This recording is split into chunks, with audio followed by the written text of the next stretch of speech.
अस्सलाम वालेकुम, मेरा नाम अब्दुल मोमिन है और मैं एक रजिस्टर्ड डाइटिशियन, न्यूट्रिशनिस्ट और पब्लिक हेल्थ प्रोफेशनल हूँ। आज जिस ग़िज़ा के बारे में हम बात करने जा रहे हैं उसका नाम है बॉइल्ड एग डाइट या उबले हुए अंडों वाली ग़िज़ा।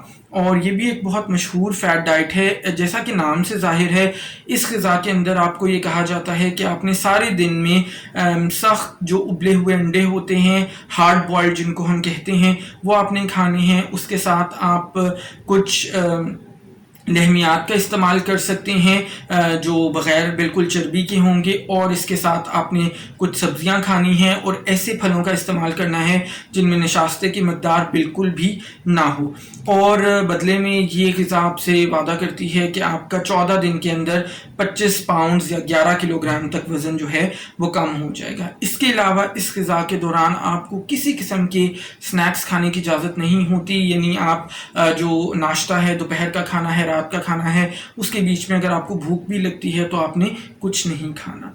अगर हम एक टिपिकल डाइट प्लान की बात करें, यानी अगर आपको ये वाली ग़िज़ा फॉलो करनी है, उसके अंदर आपने क्या कुछ खाना है, तो इसके अंदर सुबह नाश्ते में आपने 2 उबले हुए अंडे खाने हैं, उसके साथ 1 टमाटर और 1 ग्रेप फ्रूट आपने, या चकोतरा जिसको हम कहते हैं, वो खाना है। लंच में आपने 2 अंडे, उसके साथ 1 से 2 औंस चिकन या मुर्गी, और उसके साथ सब्जियां जैसा कि जो पालक है या फिर टमाटर है वो आपने इस्तेमाल करना है। रात के खाने में दोबारा आपने 2 अंडे और 1 से 2 औंस मुर्गी और सब्जियों का इस्तेमाल आप कर सकते हैं।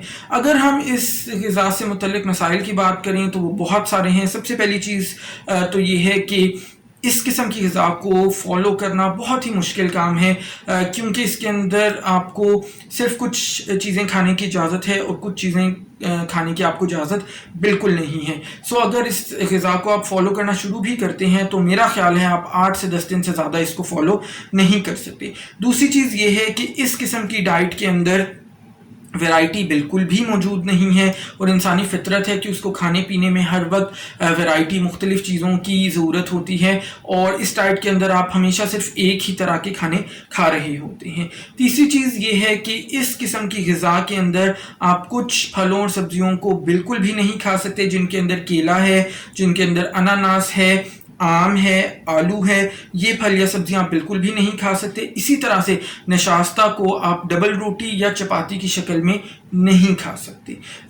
ये भी बहुत सारे मसाइल हैं इस डाइट के साथ। और आखिरी मसला अगर हम कहें तो वो ये है कि ये वाली डाइट, ये वाली ग़िज़ा आपको कहीं पर नहीं लेके जा सकती, आपकी सेहत के लिए किसी भी तरह से अच्छी नहीं है। हाँ, यकीनन आपका कुछ हद तक कुछ पाउंड्स वज़न कम हो जाएगा, लेकिन यह आपको फ़ैसला करना है, आपको सोचना है कि क्या वज़न कम करना ज़्यादा ज़रूरी है या आपकी जो कीमती सेहत है वो ज़्यादा ज़रूरी है। ऐसी जो ग़िज़ा है वो आपका वज़न तो शायद कम करवा दे, लेकिन उसके बदले में आपको जो कीमत है वो अपनी सेहत ख़राब करके चुकानी पड़ेगी।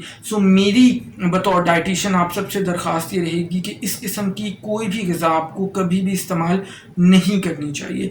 अपना ख्याल रखिएगा। इंशाल्लाह ताला नेक्स्ट वीडियो में मुलाकात होगी, लेकिन जाने से पहले इस वीडियो को लाइक करना और दूसरों के साथ शेयर करना हरगिज़ मत भूलिएगा। और अगर चैनल पर पहली बार हैं तो मेरे चैनल को सब्सक्राइब करके बेल आइकन को हिट कर दें, सो दैट आने वाली तमाम वीडियोज़ आपको बर वक्त मिल सकें। अल्लाह हाफ़िज़।